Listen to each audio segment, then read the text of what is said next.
เครื่องปล่อยออกให้เด้อแบรนด์เบโก้ยังบ่หลายเลยได้นี่คือตัวอย่างเตารีดจังซี่ราคาล้านปลาย2ล้านกีบนี่ลูกค้าสามารถเบิ่งข้างกล่องจังซี่ได้เลยมันมีรหัสอยู่นี่นะรุ่น SIM 712CB ย้ำว่าเป็นแบรนด์ยุโรปเครื่องซูนไทยแบรนด์แท้จากประเทศตุรกีราคาเป็นล้านเนาะพี่จัดให้เพียงแต่300,000กีบมียังระบบหลายเนาะเป็นเครื่องใหม่มือนึงจังซี่เลยได้อันนี้คือเตารีดนะยังมีหลายรายการอยู่ที่พี่สิปล่อยให้นี่ยังไม่จังซี่เนาะสินค้ายุโรป300,000กีบเป็นเครื่องตัวที่เขาเซลล์ออก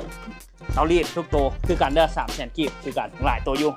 มาต่อตัวเครื่องปั้นมะนาวอันนี้เป็นเครื่องใหม่เนาะมันโบเมนเครื่องมือสองได้เป็นเครื่องใหม่เลยอย่างซี่เนาะอันนี้เสียบไฟฟ้าเด้อปั้นมะเกียงปั้นมะนาวได้สบายเลยมันจะหมุนเลยมันจะหมุนแกนตัวนี้เนาะหลังจากเฮ็ดเครื่องปั้นตัวนี้ออกแล้วครับแบบทอกได้เลย200,000กีบเครื่องแม่นมีจำนวนจำกัดนะอันนี้แม่นพี่มาปล่อยให้เนาะที่มันมาล็อตเดียวกันที่คนเข้ามาแห่กันเข้ามาซื้อมันก็ได้3-4 คันรถพี่เอามาเยอะดีด้อย่าลืมแคปหน้าจอไว้แล้วก็มาต่อคือกันแฮนด์เบนเดอร์ตัวนี้จะเป็นตัวที่เขาผสมอาหารเนาะมันจะเป็นเครื่องแบบสินค้าตีกลับอย่างนี้นะแล้วก็จะประมูลมาเครื่องใหม่มือหนึ่งนี่แหละแม่บ้านทั้งหลายจะฮู้นะว่าเครื่องอันนี้ใช้เฮ็ดอย่างในพี่ก็บ่ค่อยถนัดปานใดเครื่องใหม่ๆอย่างนี้เลยเนาะ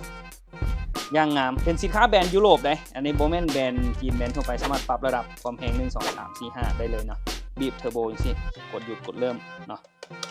นี่ย่างงามเลยเนาะ600,000กีบอย่าลืมแคปจอไปเด้อตัวนี้เด้อ600,000กีบเครื่องบ่หลายได้บางตัวท่านมีแต่2-3อย่างซื่อๆเด้อแต่นี่คือกันนี่แฮนด์มิกเซอร์คือกันเลยพี่จัดให้เครื่องละ600,000กีบเด้อแฮนด์เบนเดอร์เซ็ตนี่มีใบมีดปั้นบวกเข้าเมี่ยงเลยตัวนี้เป็นเลดเกรดอาหารเลยได้อย่างแน่นี่หัวปั้นเนาะแล้วก็มีโถตัวนี้มาให้นำเป็นโถพลาสติกและตัวนี้เป็นโถแก้วเด้อย่างงามเลยตัวนี้ใบมีดสแตนเลส600,000กีบเส้นเดียวกันตัวนี้คือกัน600,000กีบอันเดียวกันเด้อ